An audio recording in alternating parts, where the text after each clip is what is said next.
नमस्कार, मैं अंजू विश्वास, स्वागत है आप सभी का हमारे चैनल में। बिहार महागठबंधन के भीतर टिकट बांटने और मुख्यमंत्री चेहरे को लेकर जो हालात बन रहे हैं वो स्पष्ट रूप से ये संकेत देते हैं कि गठबंधन में अब तेजस्वी यादव को सीएम फेस मानने की स्थिति पूरी तरह से पक्की नहीं रही है। राजद की ओर से तेजस्वी को मुख्यमंत्री उम्मीदवार घोषित करने की लगातार कोशिश हो रही है, लेकिन कांग्रेस और अन्य सहयोगी दल इस निर्णय पर अनिश्चितता जता रहे हैं।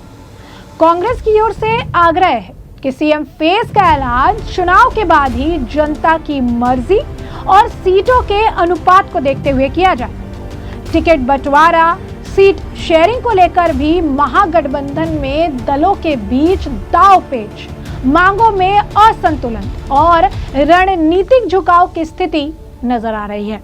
कुछ दल अधिक सीट चाहते हैं और कुछ सीटों की कटौती को लेकर काफी ज्यादा असंतोष जता रहे हैं। इस तरह की असमंजस की स्थिति से गठबंधन की एकता अब प्रभावित हो सकती है, क्योंकि जब चेहरा स्पष्ट नहीं होगा तो चुनावी मोर्चों पर जनता के बीच मिश्रित संदेश देखा जाएगा। कई बार आपने देखा होगा कि जब भी महागठबंधन में, खासकर जब राहुल गांधी बिहार की यात्रा पर थे, जिस दौरान उन्होंने कई रैलियां की, जिस दौरान जो है वो आप कह सकते हैं एसआईआर को लेकर भी प्रदर्शन कर रहे थे, जब उनसे सवाल पूछा जाता था सीएम के चेहरे को लेकर, तो राहुल गांधी हमेशा या तो उस सवाल को इग्नोर कर देते थे या फिर उस पर कुछ भी कहने से बचते नजर आते थे।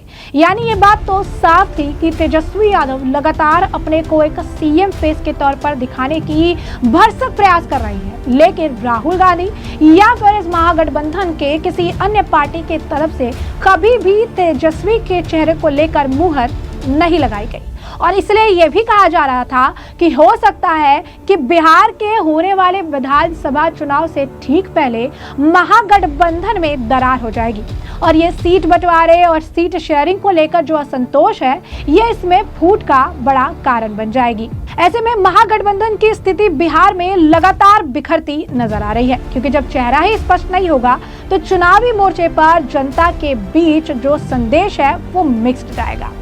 अब ऐसे में आपकी क्या है इस पर राय, जरूर कमेंट कर बताएं। धन्यवाद।